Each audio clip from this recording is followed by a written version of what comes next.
Story 1, this is Fireteam Delta. Dad's coming home. Welcome to the Military Veteran Dad Podcast, where it is our mission to bring every dad home. I am your host, Ben Cloy. I'm a United States Marine veteran, husband, and a father. We will bring authentic conversations to inspire action in your life so we can close the gap between the dad you are today and the dad you want to be tomorrow. This is the Military Veteran Dad Podcast. Today on the show, I have Ian Landstine. Ian served the United States Army aboard submarines from 2006 to 2010. He is married to his wife, and they have a 9-month-old son. He lives just out of Seattle in Kingston, Washington, and today is a nuclear instructor on a nearby naval base. Ian, welcome to the show. Thanks, Ben. Go ahead and describe what your family looks like right now and any gaps in that intro. So I've got a fairly new baby, and it's with my wife that we've been together for 10 years, but only married for, 3. And yeah, we're constantly learning how to make a good human and learning how to make it after a bit of turmoil, a bit of change, a bit of strife. Change of pace. Yeah, a big change of pace. I like what you said there about a good human, that I've heard it said a job as parents isn't to raise good kids, but to raise good adults. I want them to play well with others. It's another good one as well. There's you have to learn how to talk to people in order to succeed in life. Yeah, and it may also be just being kind everywhere, every time. So you have a big gap between 2010 and today when you were dating your wife and when you got out of the military. What were you doing? What were you up to? Oh, man. Trying to figure out what I was going to do for the rest of my life. It's a big question. I have to deal with that every day, and I'm only 34. What I did know was that I would fulfill my promise to myself. When I joined the military, I promised that I would take whatever I learned from it and apply it to be successful as another good human and afford something to sustain me. To be able to provide for your family? I didn't know it yet, but yeah, that's what I was doing, was providing a good platform to prop up other people, including myself. So we were talking before the show. What inspired you to take a year off and just go on a road trip? So my wife and I both worked at that same naval base I work for now. And we both got to the point in our careers that we had our desks with our name on them and, pictures that we'd gone on adventures with. And we were, of course, on unpaid company break time. We were texting back and forth to each other saying, like, we need something. We need to do something. We need something that scratches that itch to get out and go on an adventure. And we both transplanted out into this area from where we grew up in the Midwest. So we already had a feeling of a taste of big change and what it could do for us. So I literally sent in a text message like, well, let's just go. Let's just sell everything, buy an RV, and travel the country. And it was like 4 or 5 months after I sent that text message that we had sold our house, sold our cars, sold the couches, TVs, everything was gone. And we were in a 33-foot RV with a car behind it, and we were headed south into California. And we had no idea what was the plan other than to just travel and like just grow, feel really built up and just smile a ton. And it's important that you probably didn't realize it when you started, but you were falling in love with your wife even more probably as well. You connected even more emotionally. It's a shame how many people will ask us, how could you spend that much time next to each other on the road and in this small space? And we both kind of look at each other like, well, that was exactly what we wanted to do. We didn't, there was challenges at times. You sit next to anyone, including in the military. Some of your best friends were your worst enemies someday.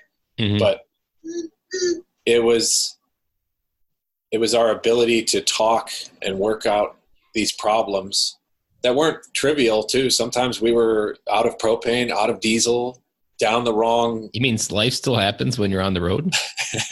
It is not all fairy tales, man. You're in Louisiana on State Highway 10, where there's great big billboards that say, do not stop on roadway if you have a problem, and your entire RV is dead in a lane with 60, 70 mile an hour traffic going by you.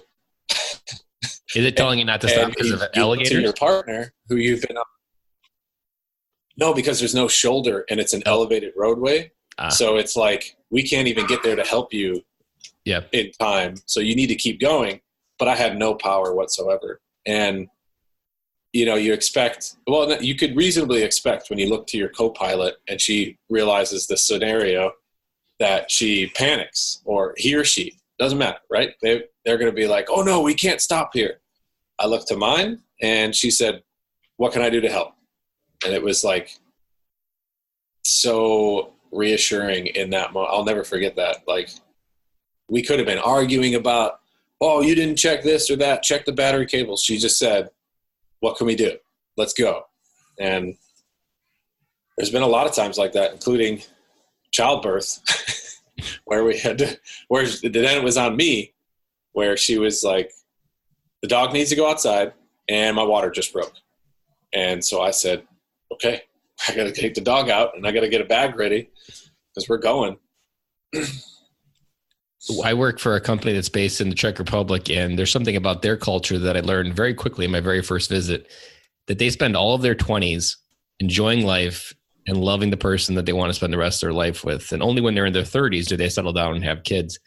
And that taught me something that I'm going to pass on to my kids, that so much of the American culture is caught up in a big damn rush to do nothing, to have kids, get married, run through all of this stuff.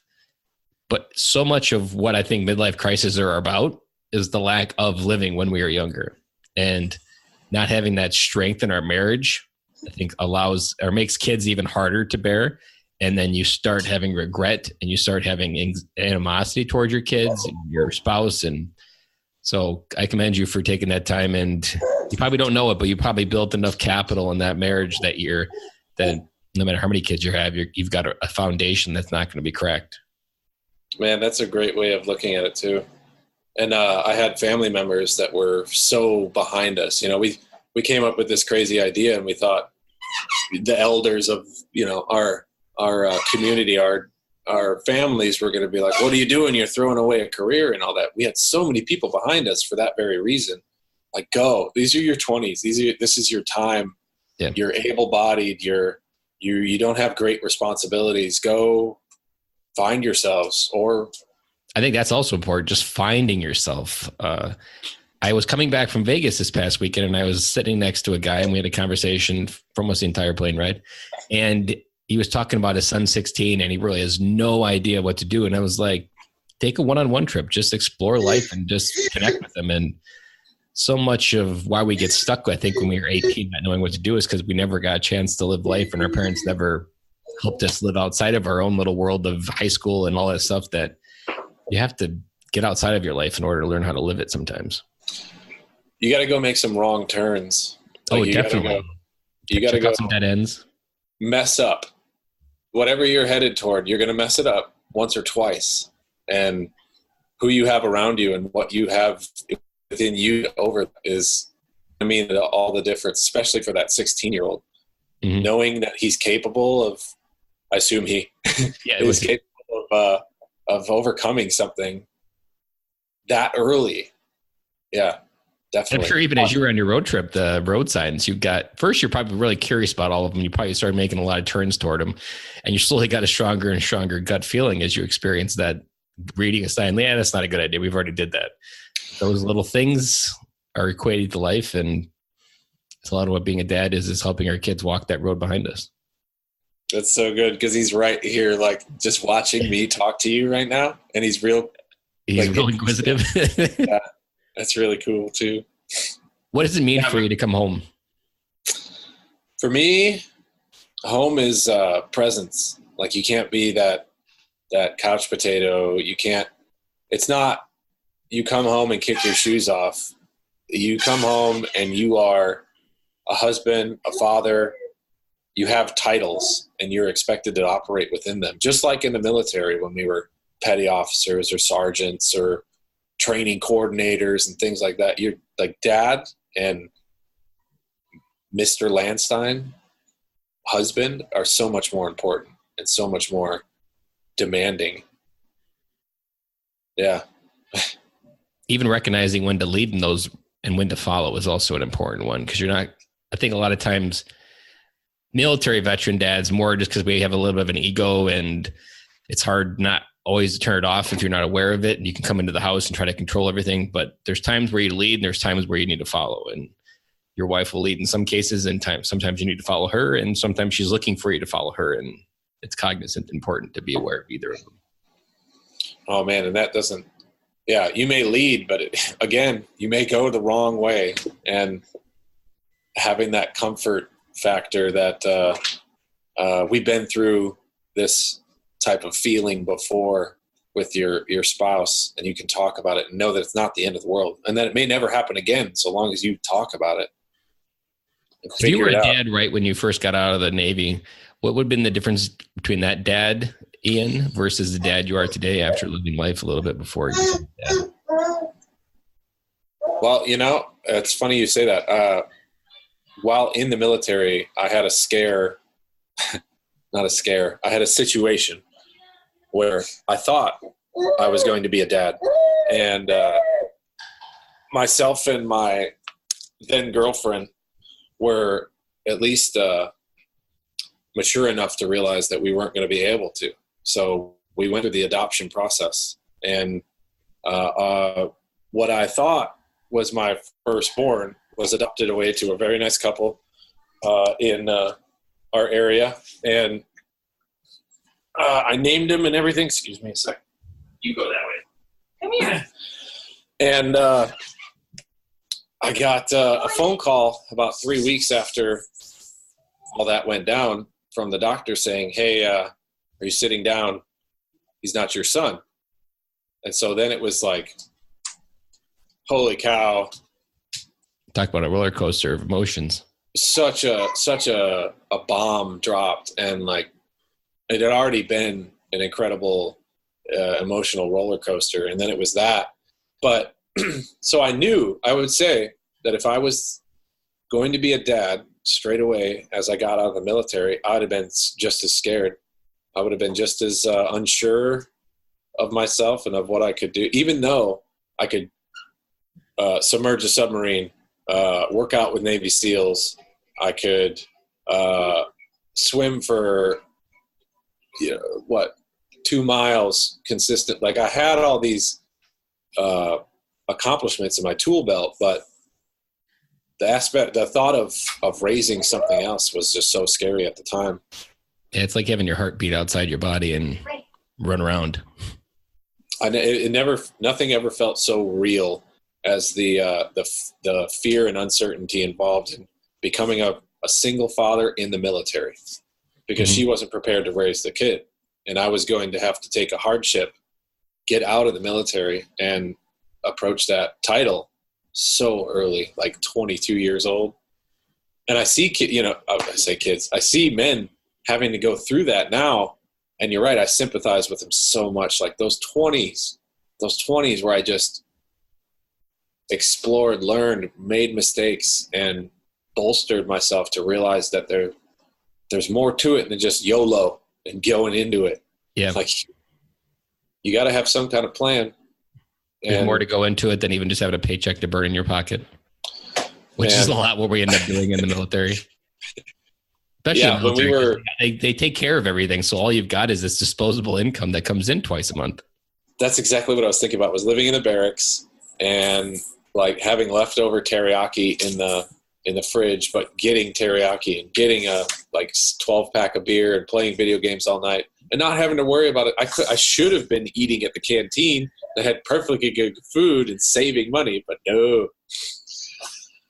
Yeah, and if I would have thrown a baby in the mix of all that,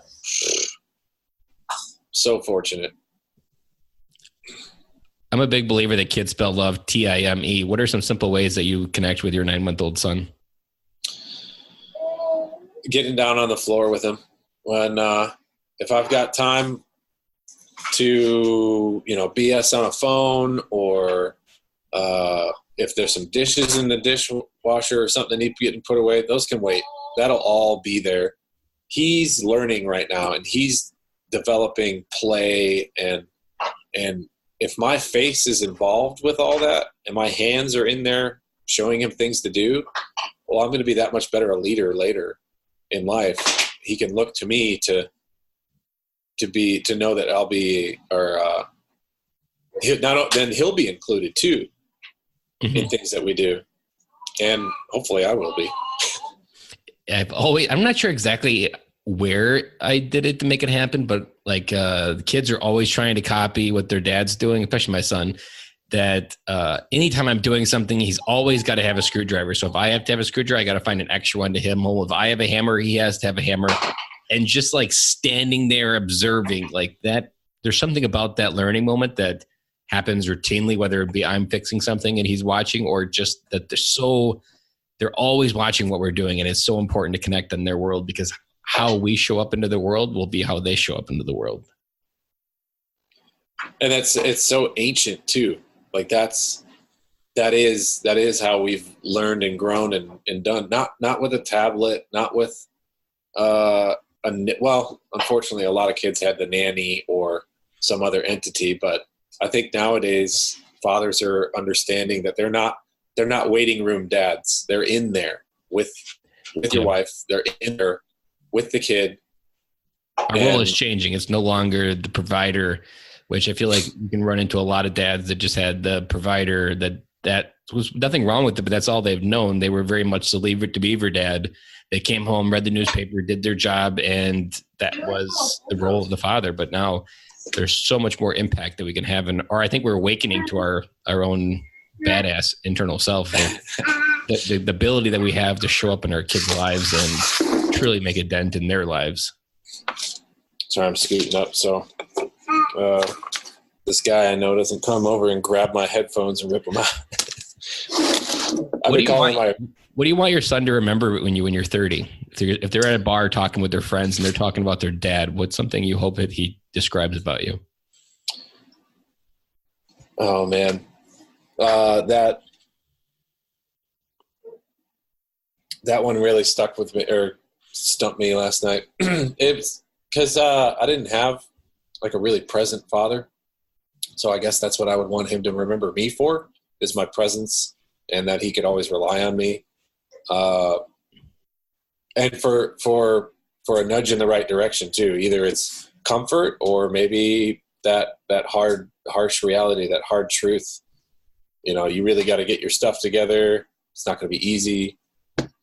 That is one thing my dad gave me, was some harsh truth when I needed it. That's what eventually brought me into the military, and certainly gave me what I have today. I could also imagine being on the road for a year. You're a man who doesn't lack stories. So maybe he would also just be abundantly full of stories with his dad of fun things he used to do with him. You're right. I would appreciate if he paid attention to my stories more, or as much as I do. And then when you get to create your own stories together, he'll just be bragging what he did with his dad over the weekend. And oh man, that's what I want. Yep, I do. I want that. Good stories. If he remembers anything, it's good stories. That sounds great. And the best part is stories is what connects us as humans, and being able to tell a good story and to live a good story. Those are two things that are powerful things in the universe. I dig that a lot. Yeah.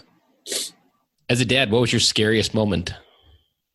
Oh, this one's easy. During labor, my wife is incredible. She is the strongest person I know. And I've seen some strong people, but she can outlast them. And in labor, a natural birth, he was a month early. That was about the only thing going abnormal about it. But she got to that point that I believe effectively every woman in labor gets to, where they're past that threshold of I can do this into I don't know, and I'm scared, and I'm not sure of myself. And I didn't realize it, but that was my biggest fear, was to not have her to bounce my feelings off of, or to be there to bolster my insecurities too. And at that peak, at that threshold, when she fell over and into that big, heavy feeling place, I too like broke, and I could feel it internally, like just this panic. Well, if she's not willing and positive, how am I going to be willing and positive? But then just questioning that within me, it was like, no, that's it. Here it is. This is when she needs you the most. So you have got to put your faith, you've got to say these words that through some terrific birth classes that we had, I was reminded to say, and remember that she's that incredible person, and don't let her forget, not even through this, not even when she's in her darkest place. You have to be there. Your voice is the one that she loves and trusts, not these nurses, not the doctors, not the doula. All these people are temporary figures. You're permanent. You're her inspiration. So speak up. Tell her she can breathe. Tell her she can do this. And man, that was still so hard and so scary, because it helped, but it didn't turn the table right away, turn the tide right away. That was still going to be hard. It's who goes on for who knows how long. So that was so scary, because I knew that if I wasn't there, things were going to get rough. Things were going to get really heavy for someone I loved and cared about. You need a daughter in your life, because you were going to be a good dad to a daughter. Because everything you just said is the mindset that I have with my daughter, reminding her that she's enough, reminding her that she's beautiful, reminding her that she's perfect just the exact way she is, reminding her that her opinion is the only one that matters. And in this day and age, that's what women need to hear the most as they grow up to be women. And just like the love that I show her and the dad and man that I show up, that's what she goes to find out in the world. She goes to start dating and to follow the world. And what you just said is so much of what I try to do every day, and just walk her through and remind her of her own awesomeness and give her hugs. And even just hugging your daughter, there's like a 60% less chance of having sex by the age of 12. I just read that. Because they gave it what you, the strong father, strong daughters? Armin Bott's New Father. I think it's called The New Father. I haven't heard that one before. I read it in Strong Father, Strong Daughters, which scared the heck out of me of the role that we play, and how if whatever we don't give them, they will go find it in first person wanting to give it to them. And if you don't give them that physical touch, they will go out into the world and find it. Oh, man. Well, you say I need a daughter and I should have one, but that's another scary thing to think about. It's scary, but if you were already there with your wife in that moment, and you don't probably know it, but there's probably a moment in that year of traveling with her that you connected with that idea more than ever, and allowed you to be even more present in that moment when you needed it, because you loved her that much more, because you were that much more grown together. I could get along. Yeah, I could see that. We're hoping for a daughter next, so maybe.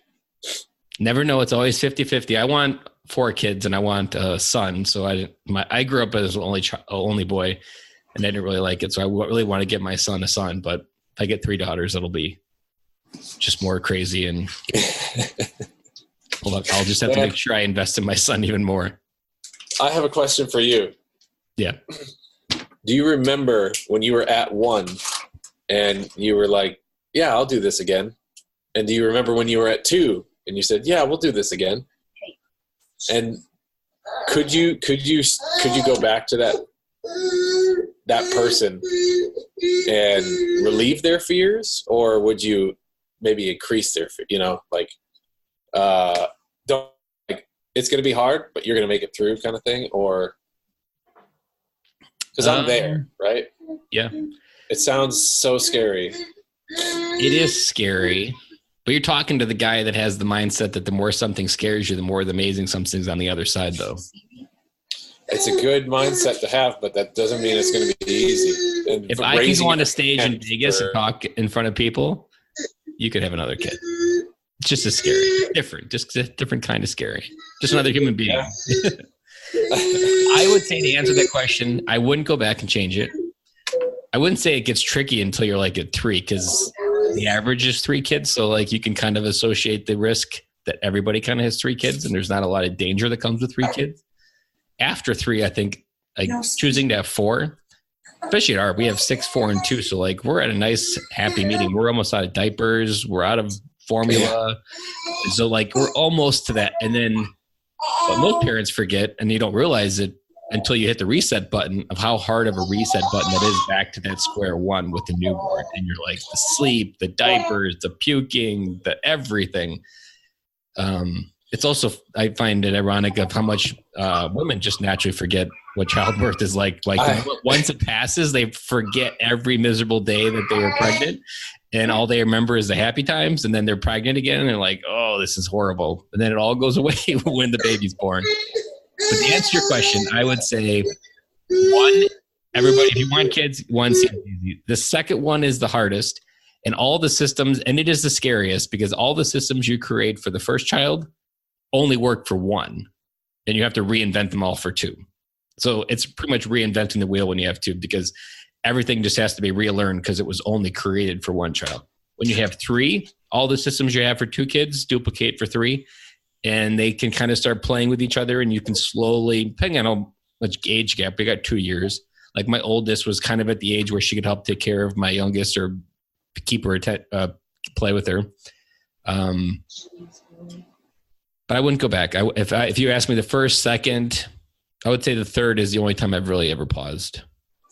Every other time I knew I wanted more, and I don't know whether it's a romantic idea in my head. I'm sure it's going to come out to be a lot of trauma in my life, but I believe that the larger the families are, the more cohesive that they are. Like if I look at the families that I admire, like there's 4, 5, 6 kids, and they're just, the family stays together through life more. And I kind of want that as well. And I don't know. 3 is kind of that Passover number, because the cars stop fitting. You got to get different cars. You got to get different systems. And those systems and those cars promote more than 3. Exactly. Yeah, I see there. We probably got about a year left before we want, the daycare is actually the biggest cost for us, because we had a moment where all 3 kids were in daycare, and that was just super crazy. It was almost 2 mortgages in daycare. Yeah, so that's something else we're coming up to now, is whether or not she'll have to go back to work to support all these things that we're envisioning for our future, his future, more than anything. So if anything, where the daycare is strategic for our 4th one, is we want to have most of the kids close to the pre-K or kindergarten, and then we'll decide whether to hit the reset button. I still feel in my heart that I want 4 kids. Yeah. So, and I don't necessarily know what that makes that go away, other than time maybe, or perspective, but there may be another harsh reality coming up. That's like, no, it's 3.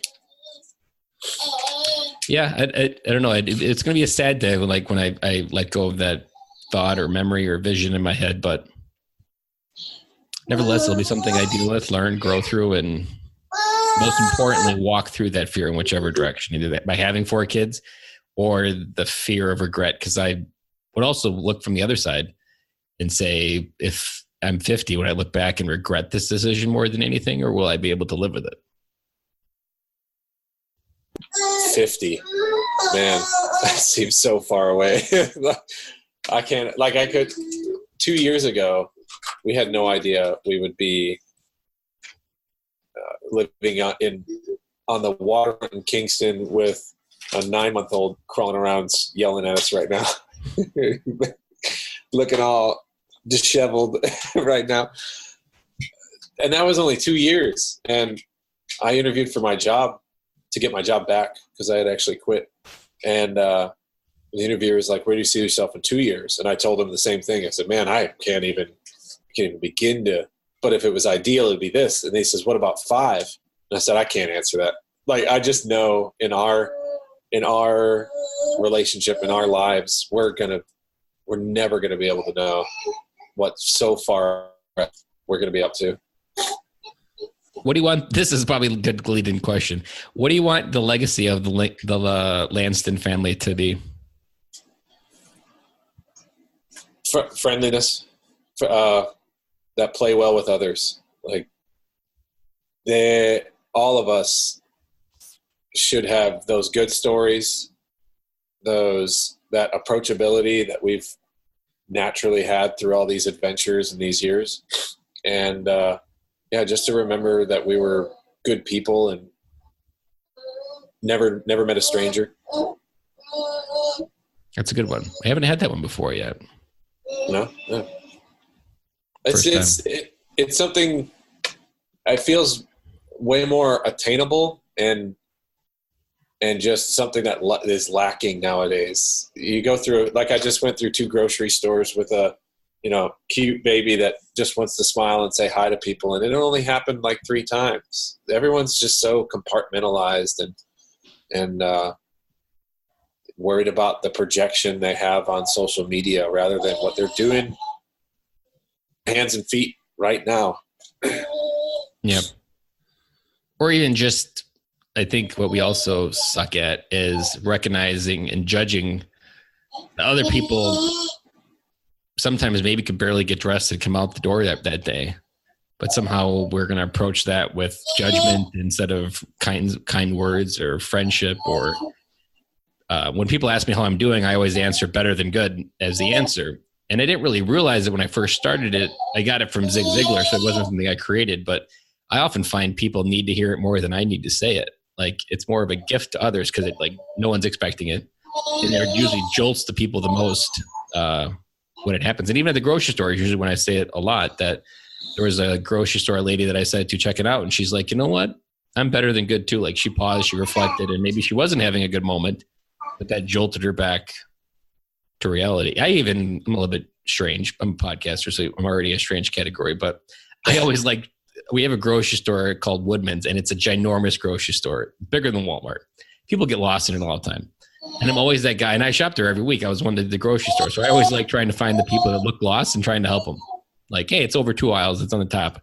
Or if they're debating between 2 things and I've already got a decision that I think is the best one, hey, just pick the one on the left. It's a lot better for X reasons. Like, those simple things are what we don't do anymore.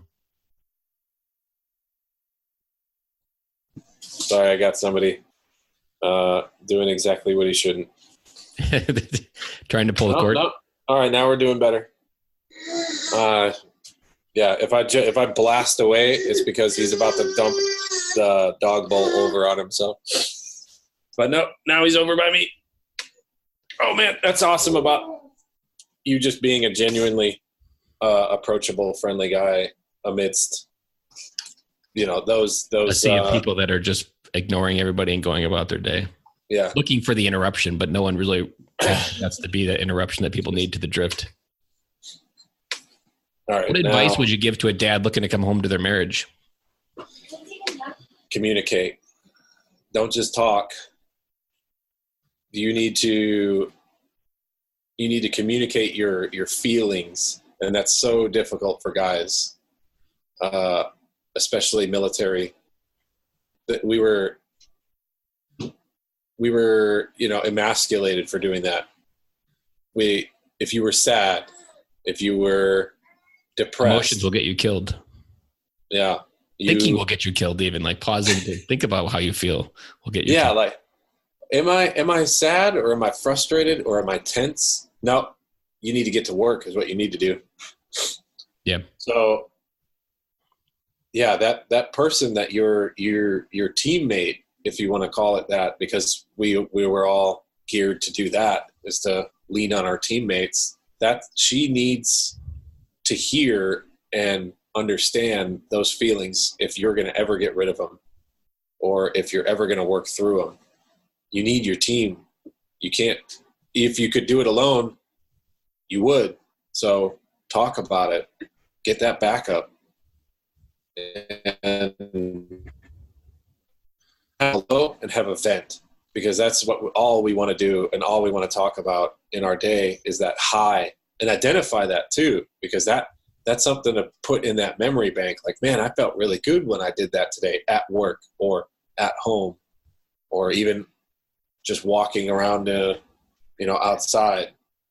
And the low you can talk through, and you can get that backup for, like, man, I really did not feel great when I said that.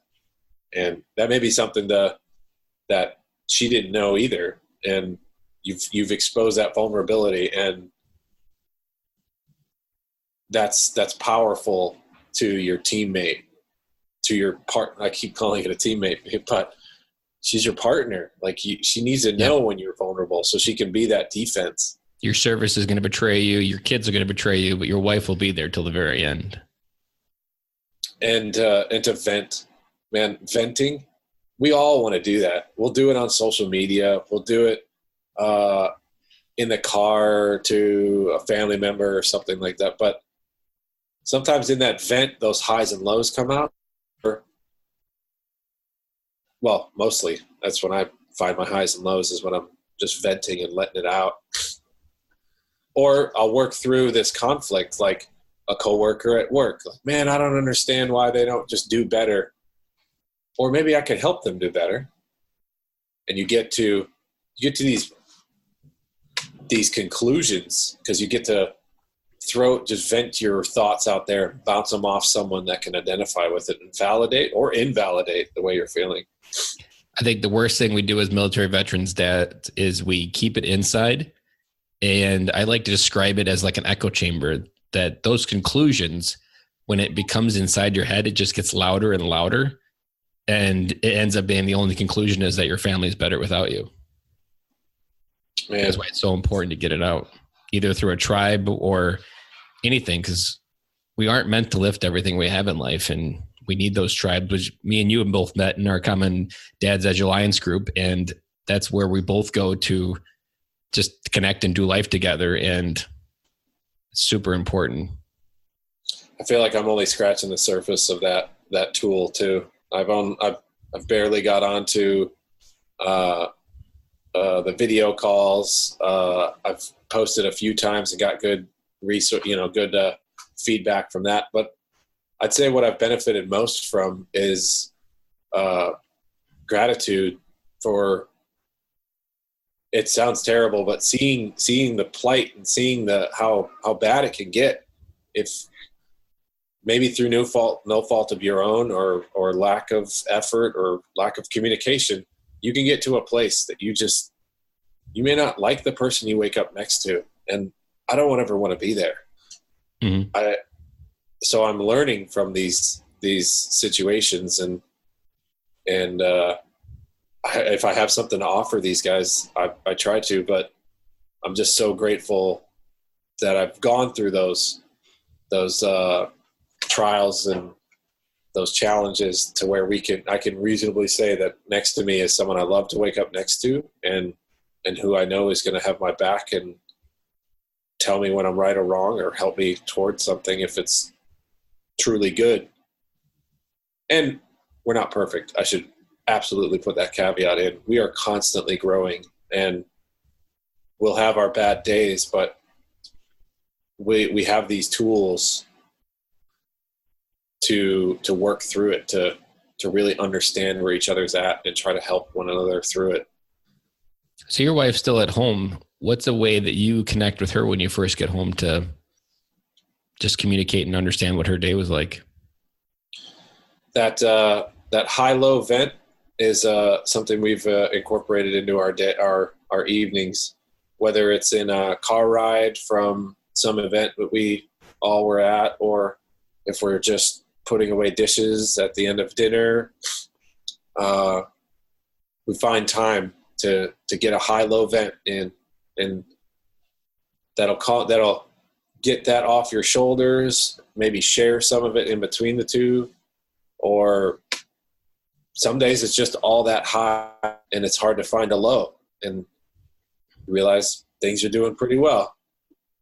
It may not be where you want, you may want a different story, but yours probably isn't bad. Yeah. the advice from Jason McKenzie in our group, I'm always been incorporating it more. It's been at the top of my head of just approaching things more with a deep sense of curiosity of what was her day like, what's going through her mind, and just continuing to expand upon something versus like questioning it or like, why do you feel that way? Because the word why implies that you're judging and defining almost as negative connection. So I've just been trying to keep that at the top of my head of how do you approach whatever's going on with just a curiosity to understand versus judge, ask, provide some guidance or solutions to, and just validate like we both know. And unfortunately, women aren't always communicating fully what they're feeling. So there's going to be practice in this too. You're going to pick up on things, and it's not wrong to kind of sift through and ask, hey, are you telling me this because you're feeling this way? If you're wrong, cool. But if not, you're actually communicating. You're listening to the right things, and you're understanding how you might be in effect to change those feelings. Like just the other night, we were talking about what kind of house we might want to buy, and I came to the realization that what she was talking about was that she needs to get out of this one more, and I need to facilitate that. That's for her wellness, for her being, mm-hmm. And I can facilitate that somehow. So, and you could get caught up on getting a bigger house and doing what you think she wants. And if you didn't really understand, then you could get a bigger house than she really did need, get a bunch of features you can't afford, but you thought were going to make her happy. And then you just end up with a bigger pile of mess. So it's always good to. That's frequent, right? Like I feel like a lot of guys would identify with that. Like I tried to make it better, but yeah, I really only just put my plan into action. Yeah. I didn't really figure it out. I didn't really talk about things. I just said, all right, I'm going to fix it with this. Here you go. Yeah. What's a resource or a book you would recommend to other military veteran dads?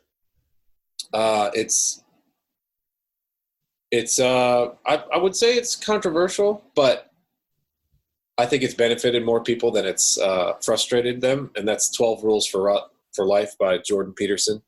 And I know it's popular too, which is really encouraging because it affects people in the way it affected me and spreads that. I think his message is one we all need to make louder again. And that's for responsibility. You own yourself and you own your circumstance, and being in the military, you're no stranger to ownership. You were built on that. You are a petty officer. You are a sergeant. You are in charge of these guys, these missions, these objectives. Well, now you've got them still. They're not written. They're not provided to you, but you've got them. So get in that book and remind yourself that you have the power to own this, and you can take that critical eye to yourself, not to others or the situation, but to you and what you can do to change things. And that comes up so much in the Dad Edge too. I see guys posting about, the issues they're having with their relationship or with their health. And the majority of the questions are, what could you do? What could you do? And what would you do to change something? Because you're capable of something. It may be small at first, but you're capable of aiming up. And that's just so important without that structure of the military that gives you C to B to A. It's gone now, but your tools are still there. Your ability to do that is still there. I love that. And I use a kind of a similar approach where I think it was actually came from a guy yelling at his wife at work on the phone, and it was about laundry. And I'm just like, really, is this happening? And I came to me at this moment. I was like, he doesn't realize it, but she is reflecting back what he's sending her. And so much of what this universe is just a reflection of what we put into it. And so if you don't like what the universe is giving you, it's generally a reflection of what you put into it. If you put crap into it, you're going to get crap back.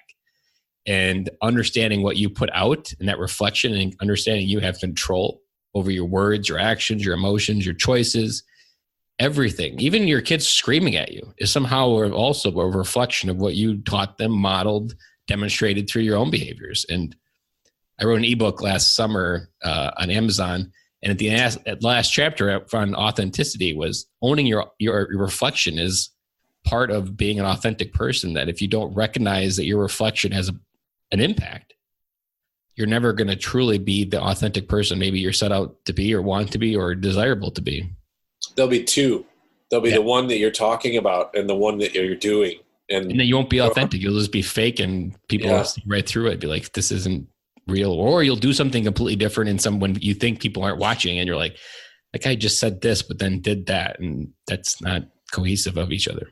And we should say that, I think we would both agree that you're not going to be perfect. Like there's going to be those two things, and the ability to be critical of both and to identify if you're capable of the one. If you're not, maybe it's just too fantastical.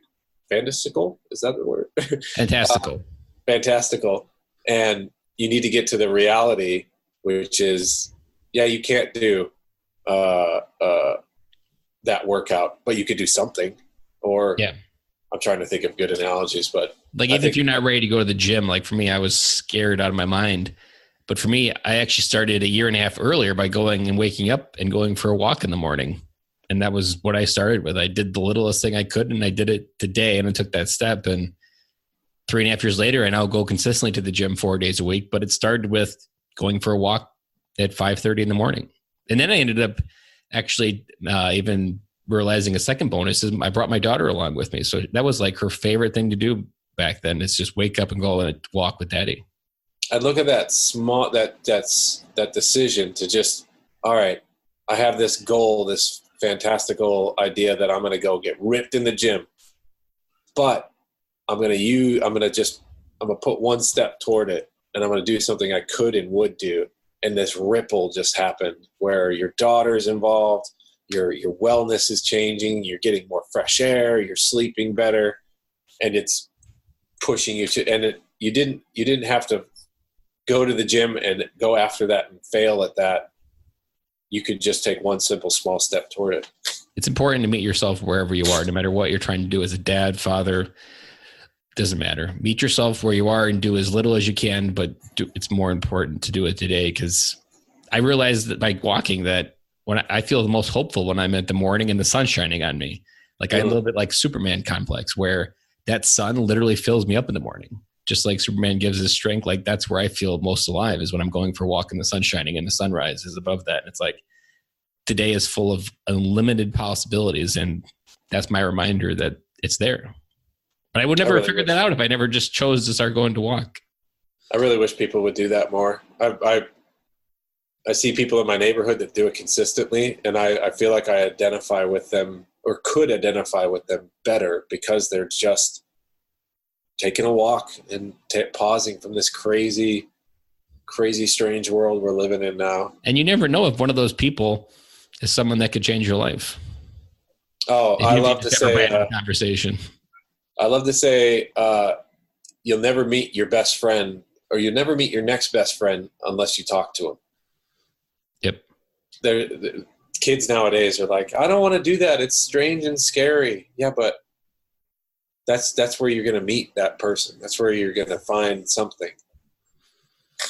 You need to, I've been repeating lately, is just talk to strangers. Sounds odd because we tell kids not to talk to strangers, but there's a sense of curiosity to talking to strangers that allows so much more opportunity to come into our life. And you can feel just more hopeful, and you can feel more open. Like connecting human to human is like the next frontier of where I think people are going to go with the amount of social media we have, that you need that human to human connection. And you're not going to get there unless you talk to people.